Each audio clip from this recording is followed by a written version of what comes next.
una realidad paralela, está en las sombras y desde las sombras busca oscurecer al mundo. Son trolls, bots, perfiles falsos. La piel con escama cada vez que miro hacia el vacío. Las suelas... Este es un mundo difícil, un mundo complicado, un mundo que ahora mira al futuro, pero que sin embargo parece que algunos se empeñan con las nuevas tecnologías que mira al pasado. Nuestra invitada es una auténtica detective de las redes, una auténtica detective del cibercrimen en el mundo digital.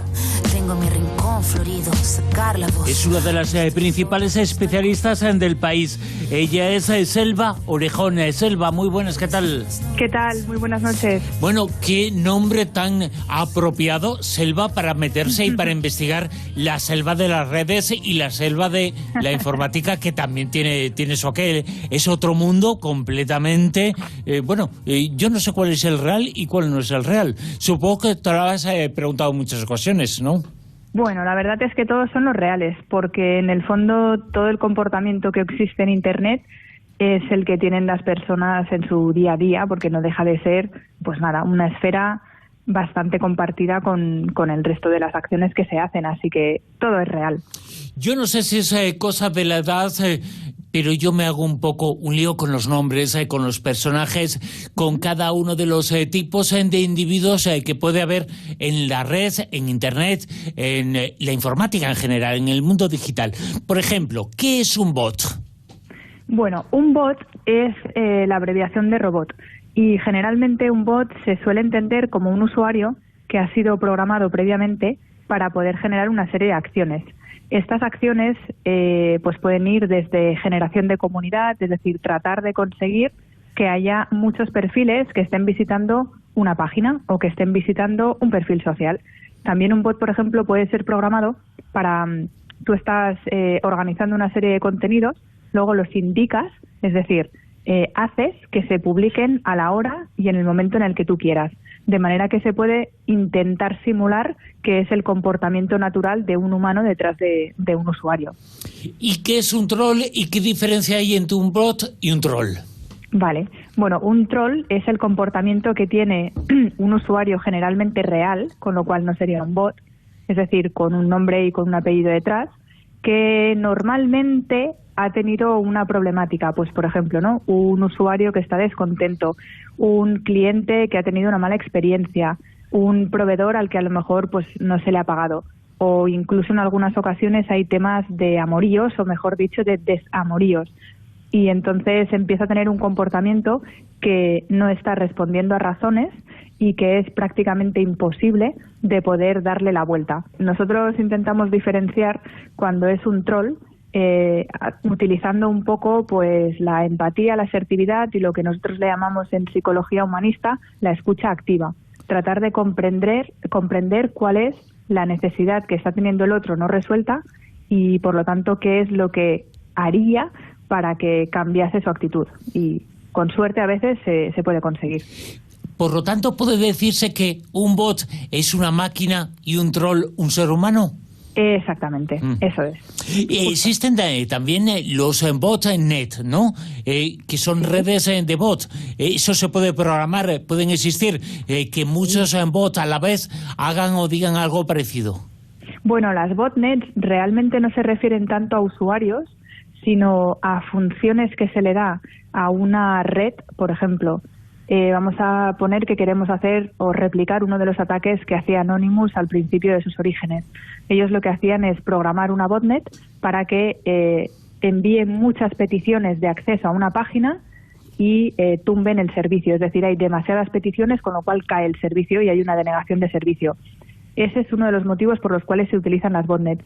Pero también es verdad que un poco el mismo sistema se utiliza cuando queremos hacer una cosa que es bastante novedosa. Bueno, queremos hacer no, que nosotros no lo hacemos, quiero decir que se suele hacer, claro. Que es el Massive Bot Reporting, que esto es mandar una legión de bots a un usuario para poderle denunciar y que se bloquee ese perfil.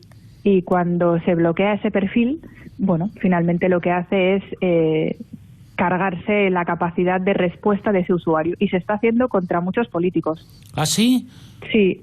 Jolines, no sé, tenemos muchas preguntas, yo tengo muchas preguntas, igual son un poco legos en la materia las cuestiones que te hago, pero igual que hay una red de bot, que puede haber redes de bot actuando de forma coordinada, conjunta y a la vez en masa, ¿puede existir eso también en los troll? Sí, esto normalmente lo describimos como una campaña de desprestigio. Es decir, cuando hay un objetivo detrás, y detrás de este objetivo algunas veces se pone infraestructura a su servicio. Entonces tendríamos diferentes tipos de usuarios que están confabulados y que de forma racional, a pesar de lo irracional que parezca, ¿no?, pero de forma racional deciden atacar contra una marca, un producto, una empresa, una actitud, un ideal político, y lo que hacen es trabajar como si fuesen botnets. Totalmente. ¿Hay alguna forma de identificarlos? Sí, nosotros tenemos uno de los servicios que es OnTrackers, que lo que hacemos es lanzar balizas digitales, o sea, un IP tracking es un rastreador de IPs. Entonces, una de las cosas que hacemos es analizar todos los perfiles, ver qué tanto % de publicación ha sido a una hora y un momento determinado, y si hay mínimos comunes entre las diferentes publicaciones. Y luego otra de las cosas que hacemos es analizar, en algunas ocasiones es más o menos fácil, si están utilizando un cliente, vamos a poner el caso de Twitter, Twitter Web Client, o si están utilizando iPhone, Twitter for iPhone, o cuál es el tipo de infraestructura técnica que tienen detrás. Y esto requiere de cierto olfato tecnológico, pero se acaba sabiendo. Hay, por tanto, un mercado de cosas falsas, de bots, de trolls, de perfiles falsos. ¿Existe un mercado? ¿Existe un sitio a donde acudir para comprar y para adquirir ese tipo de identidades falsas? Esa es la palabra, ¿no? Sí, totalmente. Mira, nosotros nos hemos encontrado no únicamente mercado, vamos a decir, menor, sino nos hemos encontrado con empresas que están especializadas en la reventa de usuarios para ponerlos al servicio de campañas de desprestigio. Es verdad que hay mucha fama de origen ruso, y es real, porque la verdad es que las primeras ventas masivas de bots o de alquiler de bots provenían de Rusia, pero ahora es verdad que Latinoamérica está generando una cantidad de contenido negativo respecto a Rusia, es decir, como que han conseguido que sea menos sofisticado tecnológicamente, pero más creíble de cara al ojo humano. Y se está haciendo y se está vendiendo ese servicio. Selva, tú eres CEO y fundadora de OnBranding, que es una sociedad, una empresa que se dedica precisamente a eso, a buscar, a identificar, para conseguir una identidad digital buena, una reputación digital buena, que es lo que intentan estos bots y estos trolls de intentar cargarse. Bueno, en OnBranding, ¿qué recomendáis a la gente, al usuario, a la persona de a pie para defenderse de todo esto? ¿O no hay forma? ¿O la mejor defensa es no existir en lo digital? Pues mira, yo básicamente trataría de dar algunas recomendaciones. Lo primero de todo es asumir que cualquier persona y cualquier organización, ya sea privada o pública, puede ser susceptible de recibir un ciberataque que tenga con origen, por ejemplo, un intento no solo de desprestigio, sino también de socavar su valor económico.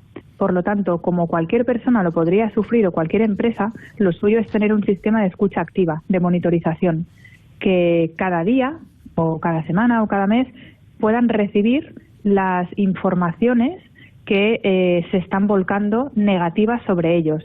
Y cuando todas estas informaciones ya están volcadas en la red, ahí hay que empezar a filtrar si es un contenido potencialmente delictivo o si es, por ejemplo, un contenido que podría atentar contra el honor, o cuál es el apoyo judicial que podríamos nosotros utilizar como aliado para poder solicitar que esa información se eliminase. Pero tengo que decir una mala noticia, en el fondo. ¿Cuál? Y es que no siempre es satisfactorio el resultado del proceso judicial, por tedioso que sea, largo y de tantísima pérdida de recursos a nivel emocionales, psicológicos y económicos para la persona o para la empresa, sino que además también las plataformas sociales no son lo más amigables a dar ayuda y respuesta rápida a estas situaciones. Así que estamos en una situación un poco de Far West digital.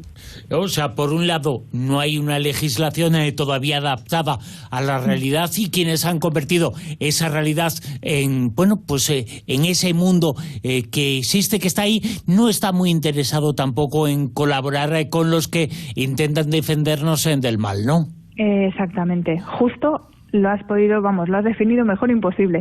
Oye, te cuento, es una experiencia, puede ser una experiencia personal, pero yo sé que es una experiencia de mucha gente, sobre todo de la gente que comunica algo. Los periodistas, por ejemplo, yo escribo un mensaje, cualquiera mensaje, en redes, con ideas, con mis ideas, y de repente 1.000 personas, 1.000 o 10.000, o las que sean, de las que no sabes absolutamente nada y que luego investigas y ves sus perfiles y no te siguen, pero te dicen todos exactamente lo mismo. Parece que se han coordinado para eso. ¿Eso a qué se debe? ¿Hay que hay mucho ocioso que han quedado o que hay ejércitos de trolls o de bots que pululan por las redes y que están a la que salta como los algoritmos? Pues mira, hay de los dos tipos. Hay ataques que son dirigidos y hay ataques que son aleatorios. Nosotros generalmente los tipos de campañas de desprestigio las dividimos entre aquellas que son orgánicas, es decir, que hay una motivación social detrás y que de forma natural acaban ocurriendo, y luego las que son orquestadas.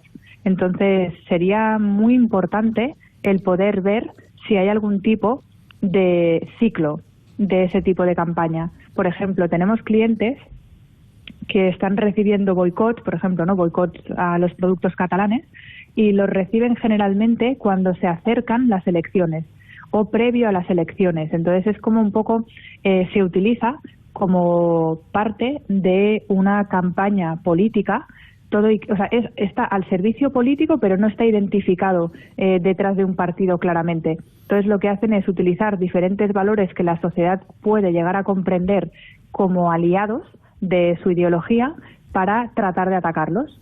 Entonces, eso es muy importante, poder analizarlo si se está convirtiendo en algo cíclico. Y si es algo cíclico, seguramente no es orgánico.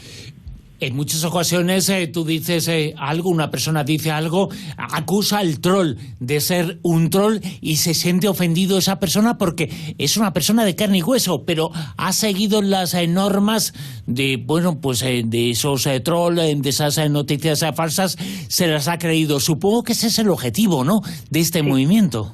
Sí, totalmente. Mira, esta mañana estaba dando clases en la Universidad Autónoma de Barcelona y les estaba enseñando a analizar una de las nuevas aplicaciones que se utilizan para hacer deepfakes, es decir, para poder lanzar noticias, que algunas de ellas son con voz. Entonces, esas noticias tienen generalmente un mínimo común. Tienen tres. Uno es que parece que provengan de una fuente fiable o incluso que pueden llegar a provenir de una fuente fiable. La segunda, que están apelando a algún tipo de argumento emocional. Y la tercera es que son de rápida viralización, es decir, que la persona cuando la ve, como le toca emocionalmente, automáticamente quiere, entre comillas, buscar justicia y se pone a difundirlas. Y como además ya le han bajado las defensas porque creía que le viene de una fuente que es fiable, pues por ejemplo, si alguien compra un dominio que en lugar de ser El País sea I mayúscula PAIS.es, por ejemplo. Y entonces lo enmascara todo con un logotipo muy parecido al del País. Cuando la persona lo está compartiendo, está cayendo en la trampa de justamente eso, ese tipo de deepfake. Hay muchas empresas, hay muchos servicios que tienen un asistente virtual, una máquina que te puedes comprar o un teléfono de atención al cliente. Ese asistente virtual que es una especie de bot legal. Supongo que cuando te refieres a asistente virtual, ¿qué es? ¿Un tipo de secretaría virtual o a qué te refieres exactamente? Sí, pero por ejemplo cuando llamas a un banco y te atiende una maquinita, ¿no? Que se dice máquina, ¿no? Sí, en ese caso, eso es totalmente legal Lo único es que es verdad que en algún momento de la locución te tienen que dejar pasar con un humano. Hay trucos para, entre comillas, hackear eso, que es repetir muchas veces la palabra operador. Y acaba saltando la locución, o sea, salta de la locución humana y te pasan con el operador real. Pues yo creo que te va a agradecer mucha gente eso. O sea, que digan bueno, operador. Igual las compañías telefónicas me van a odiar, sí. Pero... Bueno, oye, porque además ahí llaman todas a la misma hora, pero es que se ponen de acuerdo, ¿no? Y la de la siesta, ¿no? Sí, exacto. Yo no sé si es que nos acordamos mucho de eso o es que es real y tienen programado llamar a la hora de la siesta. Pero Capaz, ¿cómo lo saben? ¿Cómo se enteran, no? Parece que saben muchas cosas de nuestra vida. Es que saben muchas, Es que dejamos muchas pistas sobre lo que somos, ¿no? Totalmente. Estamos absolutamente expuestos. El otro día analizaba con un compañero de trabajo la cantidad de rastro que estamos dejando cuando hacemos una llamada o cuando mandamos un WhatsApp, cuando estamos mandando un correo electrónico.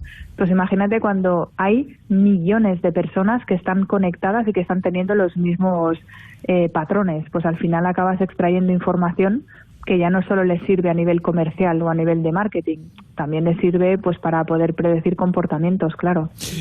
Ya sé que esta es una cuestión, bueno, es una hipótesis, es un futurible, pero yo cuando leo cosas sobre esto pienso en lo que decía y lo que escribía Asimov sobre la rebelión de los robots. Puede ser que en el futuro se rebelen esos bots que no dejan de ser robots, que no tienen forma física, forma humana, pero puede ser que en el futuro se rebelen, que cobren personalidad propia y tomen sus propias decisiones?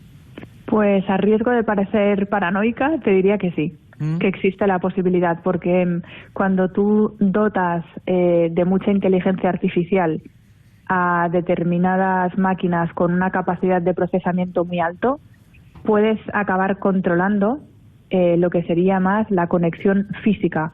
Pero cuidado porque yo creo que podríamos llegar a tener problemas a nivel de guerras electrónicas, justamente por eso, por dejar una función programada y que no se pueda acabar controlando hacia dónde está llegando. Un poco, si pudiésemos hacer el símil con los transgénicos o con los virus, nunca mejor dicho, en la época en la que estamos, nadie se hubiese imaginado que a lo mejor pudiese haber algo que fuese tan incontrolable como la evolución de las cepas. Quizás, evidentemente, la gente que se dedica al bioterrorismo sí que lo sabrá, pero cualquier humano de a pie no lo sabría, y está pasando. Supongo que te acordarás, yo creo que todo el mundo se acuerda, cuando llegaba el 31 de diciembre del año 2000, de ese efecto 2000, bueno, cambiamos de siglo, no pasó absolutamente nada, pero todo se iba a parar, todo se iba, bueno, como estaba el mundo informatizado, todo se iba a venir abajo. Entonces no pasó, pero ahora es más probable, ¿no? Pues si te digo la verdad, no es mi área de expertise. No podría contestar a eso con conocimiento de causa real. Así que no lo sé. Si queréis, lo pregunto a mis compañeros que son infinitamente más tecnológicos que yo y puedo volver con alguna respuesta. Bueno, pues lo hacemos y lo investigamos y lo preguntamos porque yo creo que el efecto 2000 en el año 2000 era bastante improbable. En el 2020, bueno, 21, es algo más probable. Creo yo, que es una opinión personal, que es así. Selva Orejón, insistimos, es CEO y fundadora de On Branding. Ella es investigadora, es profesora de la Escuela de Policía, de varias universidades, de varias escuelas de negocios. Selva, es un mundo infinito. Hablaremos en más ocasiones contigo, porque como infinito es este mundo, infinitas son las posibilidades que se pueden prever y lo que se puede realizar en este mundo que es virtual, es falso, pero no es tan falso, ¿no? Es mucho más real de lo que imaginamos y seguramente cada día es un poquito más. Así es, completamente. Selva, mil gracias. Gracias a vosotros, muy buenas noches. Gracias. Hasta luego, adiós.